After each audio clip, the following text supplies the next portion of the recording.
Jumapili iliyopita mtumishi wa Mungu alikuwa akizungumza katika madhabahu haya akisema ya kwamba sisi ni kama udongo katika mikono ya mfinyanzi. Praise God. Amen. Sisi ni kama udongo katika mikono ya mfinyanzi. Na kama udongo ulivyo katika mikono ya mfinyanzi, ndivyo ambavyo pia sisi tulivyo katika mikono ya Bwana. Kwa hivyo mfinyanzi wetu ni Mungu. Bwana Yesu asifiwe. Amen. Haleluya. Na lazima kitu kama udongo ulivyo katika mikono ya mfinyanzi, mfinyanzi anapotengeneza jombo, anakitengeneza katika njia ya kufinya. Kinapoharibika anakiunda mpaka lazima kitoke kikiwa chombo kizuri mikononi mwake. Bwana Yesu asifiwe. Kwa hivyo asubuhi ya leo ninajua kwamba vile ulivyo katika ibada hii uko katika mikono ya mfinyanzi ambaye ni Kristo Mwokozi. Bwana Yesu asifiwe. Licha wewe ni chombo ambacho pengine kimekaa kombo, licha pengine wewe ni chombo ambacho kimeharibika, sijui kumeharibika katika sehemu gani ama katika njia gani, lakini kuna uwezekano asubuhi ya leo utoke katika mikono pa Kristo Mwokozi kama umefinyangwa na kama umetengenezwa. Bwana Yesu asifiwe. Ndio maana tunaingia katika ibada. Tunaingia katika ibada ili tutoke kama tumetengenezwa. Bwana Yesu asifiwe. Ndio maana tunakuja kila Jumapili mbele za Bwana ili Mungu atutengeneze. Haleluya. Tunakuja katika ibada ili tutoke kiba vyombo ambavyo viko sawa. Praise God. Tutoke katika mikono pa Bwana kama ni chombo kilicho kizuri. Tutoke mikononi pa Bwana kama wewe ni chombo ambacho kinaenda kutumika. Haleluya. Praise the Lord. Maana huyu mfinyanzi anapofinya chombo anajua kwamba hiki chombo ambacho nakitengeneza pengine ni nyungu. Hii nyungu itatumika katika kuchemsha chakula. Hii nyungu ninaitengeneza pengine itatumika katika kuweka maji. Hii ni chombo ambacho nakitengeneza pengine kitatumika katika kupikiwa. Bwana Yesu asifiwe. Kingine kiwekwe maji, kingine kipikiwe ndani yake. Bwana Yesu asifiwe. Haleluya. Kwa hivyo lazima hakikishe ya kwamba hiki chombo lazima nikiunde na nikitengeneze katika njia iliyo nzuri. Praise the Lord. Amen. Haleluya. Na hiki chombo anapokitengeneza anakuwa na haja kubwa ya kwamba hiki chombo ninapokitengeneza kitatumika pasipo kuharibika. Praise God. Hayo ndio malengo yake. Anapotengeneza chombo anajua kwamba hiki chombo lazima kiwe chombo kizuri. Hakikisha kwamba hii chombo lazima kiwe kizuri, maana kingine kinaenda kuhold maji, maana kingine kinaenda kuwekwa kwenye moto. Bwana Yesu asifiwe. Kwa hivyo inategemea hiki chombo kinaenda kutumika katika njia gani. Kwa hivyo anatengeneza kulingana na matumizi. Kila ambacho kinaenda kutumika kwa moto lazima akitengeneze akijua kwamba hiki ni cha moto. Kikiwekelewa kwenye moto lazima kistahimili moto. Kikiwekewa kwenye maji lazima kistahimili nini? Maji. Bwana Yesu asifiwe. Kwa hivyo lazima mfinyanzi anapotengeneza chombo akitengeneze akijua ya kwamba matumizi yake yatakuwa mazuri na kitakuwa kizuri katika hayo matumizi. Praise the Lord. That is why we are here asubuhi ya leo katika ibada hii. Praise the Lord. Najua kwamba utakapotoka katika ibada hii kama chombo ambacho kimeundwa, kama chombo ambacho kimetengenezwa na Bwana, kinaenda kutumika katika manufaa ya Bwana, kitakuwa chombo ambacho ni kizuri. Praise the Lord. Ndio maana ndio maana Timotheo alituandikia akisema ya kwamba katika nyumba ya Bwana viko vyombo vya aina tofauti. Kuna vile matumizi mazuri na kuna vile ambavyo vya matumizi ambazo si mazuri. Kuna vile ambavyo vinafaa na vile ambavyo havifai. Bwana Yesu asifiwe. Lakini Mungu anataka kile chombo ambacho kinafaa, chombo ambacho ni kizuri. Wakati kinapowekwa kwenye moto kinastahimili moto, wakati kinawekwa kwenye maji kinastahimili maji. Na akasema ya kwamba na kila kazi ya kila chombo itapimwa. Bwana Yesu asifiwe. Kila kazi ya kila chombo itafanya nini? Itapimwa, na itapimwa na moto. Bwana Yesu asifiwe. Kwa hivyo kama kitakuwa ni chombo cha mbao kikiwekewa kwenye moto kinafanya nini? Kinachomeka. Lakini kile chombo ambacho ni kizuri, maana yeye anasema ya kwamba anataka chombo ambacho kimeundwa na dhahabu. Praise God. Amen. Mungu anataka kile chombo ambacho kimeundwa na dhahabu. Wakati Mungu anapotengeneza chombo chake anakitengeneza na ile material ambayo ni ya dhahabu. Maana Mungu hana haja na kutengeneza chombo kwa material ambayo ni ya mbao. Maana anajua kwamba chombo cha mbao wakati kitapimwa, Na kwa sababu kwa upande wa Mungu, Mungu anapima na moto. Mungu apimangi na maji. Bwana Yesu asifiwe. The character of the Holy Spirit of God is in flame. Hallelujah. Amen. Character, tabia Roho Mtakatifu ni katika moto. Praise the Lord. Amen. Kwa hivyo kila kitu Mungu akikipima anapima na moto, kwa maana hiyo ni character yake. Praise the Lord. Amen. Mungu sio baridi. Mungu ni moto. Mungu is fire. Praise God. Amen. So kama wewe ni chombo ambacho kimetengenezwa katika mikono ya Bwana, jua ya kwamba utapimwa na nini? Na moto. Praise the Lord. Hallelujah. Na ndio maana Mungu anapenda vyombo zake anaposiunda. Maana yeye anasema ya kwamba anapenda kuunda vyombo vyake na analinganishwa na dhahabu. Praise the Lord. Maana chombo ambacho kimeundwa na dhahabu ni kile chombo ambacho ukiwekwa kwenye moto kinastahimili moto. Na maandiko yanasema ya kwamba na hicho chombo kinapotoka kwenye moto ndipo kinakuwa chombo kizuri. Praise the Lord. Kwa hivyo asubuhi ya leo ujue kwamba wewe vile ambavyo umeingia katika nyumba ya Bwana, umeingia katika nyumba ya mfinyanzi. Hallelujah. Uko katika nyumba ya mfinyanzi asubuhi ya leo. Praise the Lord. Hallelujah. Am I speaking to somebody? Niko karibu kumaliza. Leo sitachukua muda. Leo nataka tuende na masaa. Maana ninataka tuwe na wakati mzuri wa kunena na Bwana. Praise the Lord. Tunataka tukue na wakati mzuri wa kuzungumza na Bwana. Kama ni kuimba tutaimba, kama ni kucheza tutacheza, lakini masaa mzuri ni yale masaa ya kuongea na Bwana. Ndio masaa ambayo ni ya maana zaidi. Praise the Lord. Kwa hivyo asubuhi ya leo mpendwa, wewe kama chombo uko katika nyumba ya Bwana, wewe ni chombo cha aina gani? Maana amesema kwamba katika nyumba ya Bwana tunavyo vyombo ambavyo ni vya dhamana na vingine ambavyo si vya dhamana. Praise God. Kuna vyombo ambavyo vimeundwa na mbao, vingine vimeundwa na udongo na vingine vimeundwa na chuma. Praise the Lord. Na kila kazi ya chombo itapimwa. Hallelujah. Na itapimwa na moto. Praise the Lord. Kwa hivyo wewe ni chombo cha aina gani katika nyumba ya Bwana? Wewe ni chombo cha namna gani katika nyumba ya Bwana? Hilo ni swali ambalo nataka mpendo kujiuliza.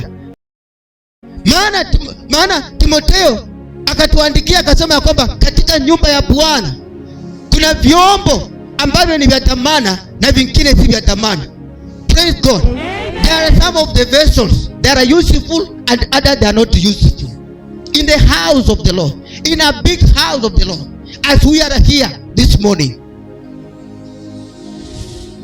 Ama wewe unaona mahali hapa si pakubwa? Ama wewe unaona mahali hapa si pakubwa? Maana Biblia inazungumzia katika nyumba ya Bwana iliyo kubwa kuna vyombo vya dhamana na vingine si vya dhamana. Praise the Lord. Kwa hivyo asubuhi ya leo vile mtumishi wa Mungu alivyokuwa akizibiri Jumapili iliyopita akisema ya kwamba tukiwa katika mikono, tukiwa mbele za Bwana ni kama katika mikono ya mfinyanzi. Akitengeneza chombo, anatengeneza chombo, anatengeneza nyungu, anatengeneza chombo, anatengeneza sahani, anatengeneza chombo, anatengeneza kingine cha kuwekelea maua, anatengeneza chombo, anatengeneza chombo kwa kila manufaa yake. Praise the Lord. Amen. Hallelujah. Kwa hivyo wewe ni chombo cha aina gani in the house of God? Wewe ni chombo cha aina gani mpendwa? Sio kama hilo swali umewahi jiuliza. Mimi ni chombo, maana Biblia inazungumzia kwamba mimi ni chombo. Mimi ni chombo cha aina gani katika mbele za Bwana? Hallelujah. Maana Biblia inasema kwamba katika nyumba kubwa ya Mungu kuna vyombo vilivyo na maana na kuna vingine havina maana. Kwa hivyo wewe ni chombo cha aina gani? Wewe ni chombo cha maana ama si chombo cha maana? Wewe ni chombo cha mbao ama wewe ni chombo cha udongo ama wewe ni chombo cha dhahabu? Bwana Yesu asifiwe. Haleluya. Na kama wewe ni chombo cha dhahabu, maana chombo cha dhahabu matumizi yake ni matumizi ambayo ni ya kipekee. Praise the Lord. Amen. Jina la Bwana lipewe sifa. Amen. Katika nyumba ya Bwana kuna vyombo ambavyo ni vya dhahabu na vingine si vya dhahabu. Kuna vyombo ambavyo ni vya udongo na vingine ambavyo vimetengenezwa na mbao. Na kila chombo kitakuja kupimwa katika njia ya moto. Bwana Yesu asifiwe. Amen. Haleluya. Niko karibu kumaliza. Maana kama ni kuhubiriwa, tumehubiriwa miaka mingi. Kama ni kusikia neno la Bwana, tumelisikia miaka mingi. Praise the Lord. Kwa hivyo asubuhi ya leo ni kusemezana tu kulingana na vile mwalimu wa last Sunday alivyokuwa akifundisha kuhusu. Praise the Lord. Amen. Hallelujah. Kwa hivyo nashukuru sana kwa ajili ya fundi wa mitambo, ni kwa ajili ya hiyo sauti, maana ilikuwa ikininyonga kabisa. Hallelujah. Kwa hivyo sasa naweza kuongea ili ukaweze kunisikia vizuri. Jina la Bwana lipewe sifa. Nilikuwa nikizungumzia mambo ya vyombo katika nyumba ya Bwana. Hallelujah. Praise the Lord. Maana mtumishi wa Mungu akasema ya kwamba mfinyanzi ni kama sisi, kama udongo katika mikono ya mfinyanzi. Tunaundwa chombo kutoka katika mikono ya mfinyanzi. Anapomaliza kuunda chombo, anakipeleka katika kutumika. Praise the Lord. Kwa hivyo tulishaundwa na tukapelekwa katika hali ya kutumika. Hallelujah. So I'm speaking about a vessel that is being used. Nasungumzia chombo ambacho kinatumika asubuhi ya leo. Nasungumzia chombo ambacho kimeshatengenezwa. Nasungumzia chombo ambacho kiko tayari, kimeshaletwa ili kikaweze kutumika.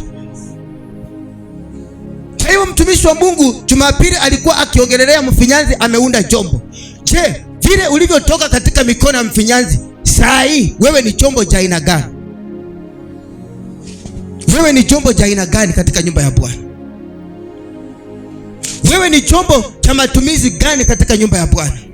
Je, wewe ni chombo cha dhamana ama wewe sio chombo cha dhamana? Wewe ni chombo kilicho kizuri ama si chombo kilicho kizuri? Praise the Lord. Kwa hivyo Jumapili iliyopita mtumishi wa Mungu alikuwa akisema ya kwamba mfinyanzi anatengeneza chombo. Kwa hivyo ninajua kwamba chombo kilishatengenezwa. Hiki chombo ambacho kilitengenezwa Jumapili iliyopita kinatumika. Hallelujah. Hiki chombo kimeanza kutumika. Na je, kama hiki chombo kinatumika, kinaweza kuhold ile kitu ambayo imewekwa ndani yake? Praise the Lord. Ama hiki chombo kitakapopimwa na moto, hiki chombo kitastahimili? Praise the Lord. Ama hiki chombo kinapotumika, je, hiki chombo atakayekuwa akikitumia atasema ya kwamba ni kizuri? Hallelujah. Na hiki chombo, je, yule ambaye atakuwa akikitumia atasema ya kwamba naweza kujifunia hiki chombo? Bwana Yesu asifiwe. Chombo katika nyumba ya Bwana. You are a vessel in the house of God. I'm speaking about you as a vessel in the house of God.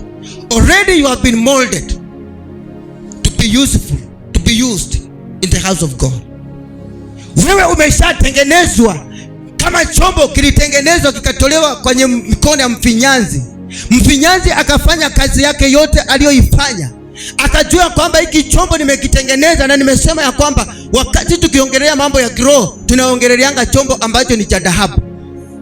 Mambo ya kiroho haiongelelei chombo ambacho ni cha mbao. Mambo ya kiroho hatuongelelei chombo ambacho kimetengenezwa na udongo. Kikuja kiroho, Biblia inazungumzia mambo ambayo chombo ambacho kimetengenezwa na dhahabu. Kwa hivyo ujue kwamba wewe ni chombo ambacho kimetengenezwa na dhahabu. Wakati ulipokuwa katika mikono ya mfinyanzi, alikutengeneza kama chombo cha dhahabu. Na chombo cha dhahabu manufaa yake ama matumizi yake ni mazuri. Praise God. Na ni cha kupendeza. Na ni durable. Maana kinaweza kukaa miaka na miaka. Praise God. Na chombo cha dhahabu ni cha kutegemewa.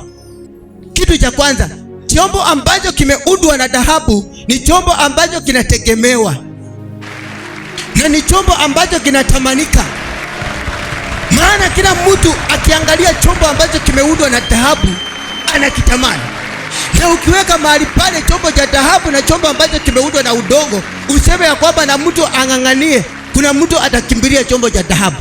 Lakini kila ambacho kimeundwa na udongo hakuna mtu atakimbilia. Kila ambacho kimeundwa na mbao hakuna mtu atakimbilia. Kwa hivyo asubuhi ya leo nataka nikuzungumzie kama chombo ambacho kimeundwa kilicho na manufaa ambacho mtu anaweza kukimbilia. Je, asubuhi ya leo ukiwekwa pale, kama wewe ni chombo cha dhahabu, utakimbililiwa?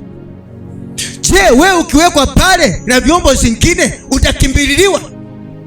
Bwana Yesu asifiwe. Wewe ukiwekwa pale na vyombo vingine, maana kuna vyombo vingine mahali. Haleluya. Ninapohubiri kuna vyombo vingine mahali. Ninapohubiri asubuhi ya leo kuna vyombo vingine siko Mombasa. Ninavyozungumzia asubuhi ya leo kuna vyombo vingine siko Kisumu. Je, ukiwekwa pamoja na vyombo ambavyo vimetoka Kisumu, uwekwe pamoja na vyombo ambavyo vimetoka Mombasa, je, wewe chombo cha Nairobi utakimbililiwa? Je, wewe chombo ambacho kinatoka maili 7 kitakimbililiwa? That is what I want. Hallelujah. Ama ni chombo cha dhahabu ponoko?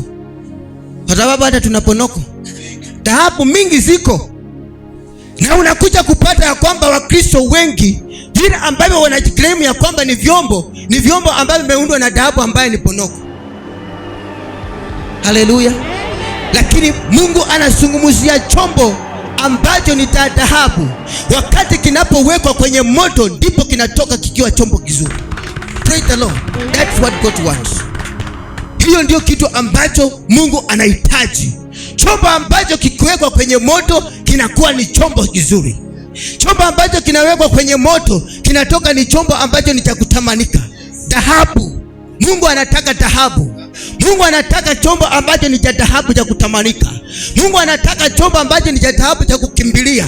Mungu anahitaji chombo ambacho ni cha dhahabu ambacho ni cha manufaa, kile ambacho kinakaa muda mrefu. Haleluya. Chombo ambacho kinakaa muda mrefu. Chombo ambacho kinaweza kukaa miaka na miaka.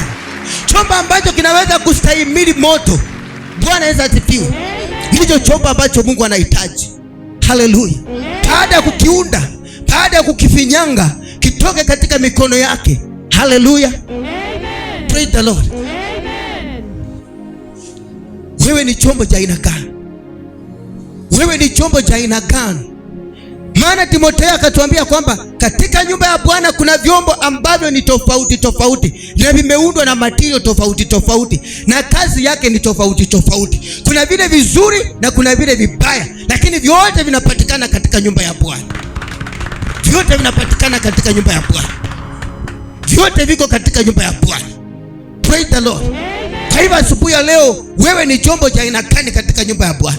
Matumizi yako je, ni matumizi ya aina gani? Praise the Lord. Hallelujah. Wengine wako katika nyumba ya Bwana lakini matumizi yake si matumizi mazuri. Wengine wako katika nyumba ya Bwana, matumizi yake ni matumizi mabaya. Vyombo ambavyo haviwezi kutumika. Praise the Lord. Viko katika nyumba ya Bwana, plastiki ziko katika nyumba ya Bwana.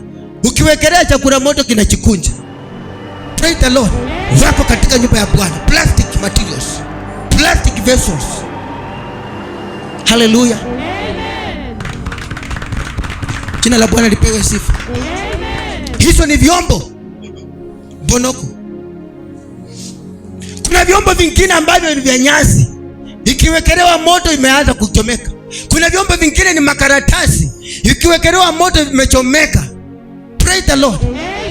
Hallelujah. Wewe mpendwa, ni chombo cha aina gani katika nyumba ya Bwana asubuhi ya leo? Mimi nikasema ya kwamba mimi nataka niwe chombo cha dhamana. Hallelujah. Nataka niwe chombo ambacho ni cha dhamana, sitaki kuwa chombo cha plastiki. Nikimwakiwa maji moto nitastahimili. Bwana Yesu asifiwe. Nikiwakishiwa kiberiti pamoja na petroli sasa ndio nitakuwa sawa. Kama Shadraka, Meshaki na Abednego wakati wanapokuwa katika tanuri ya moto, kwa sababu hii ni vyombo ambavyo vimeundwa na nini? Na cold. Haleluya. Nebukadneza anatazama ndani, anasema ya kwamba hawa wachomeki. Haleluya. Kumbe hawa watu ni vyombo vya cold. Hii ni cold material. Praise the Lord. Mpendo, unapokuwa chombo cha cold, nikaambia Mungu, nataka unifanye chombo cha cold. Haleluya. Nataka niundwe niwe chombo cha cold. Wakati ninapotupwa katika moto, watu wanafikiria kwamba huyo sasa tumemweza. Kumbe wanaona kwamba kumbe huyu jamani ametoka ndani ameng'aa. Praise the Lord. Chombo. Timotheo akaambia kanisa ya kwamba katika nyumba ya Bwana kuna vyombo vya dhamana na vyombo ambavyo si vya dhamana. Kuna vyombo vya kutamanika na vingine si vya kutamanika. Nikamwambia Mungu, nataka nitamanike. Kwa hiyo asubuhi ya leo mpendwa, mwambie Mungu, nataka Mungu nitamanike. Wakati ninaposimama kule nje nitamanike. Wakati ninapotembea kule nje nitamanike. Praise the Lord. Nipendeze. Kila mtu nimpendeze. Nipendeze barabarani, nipendeze. Haleluya.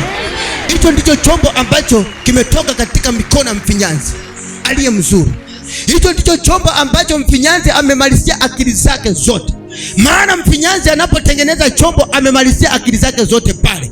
Anajua kwamba hiki chombo nataka nikiunde mzuri, iwe katika njia ya chombo cha Kimasai. Wakati kitapelekwa kule Archives kitauzwa. Wakati kitapelekwa kule Bomas kitauzwa. Wakati kitapelekwa Jamhuri kitauzwa. Bwana Yesu asifiwe.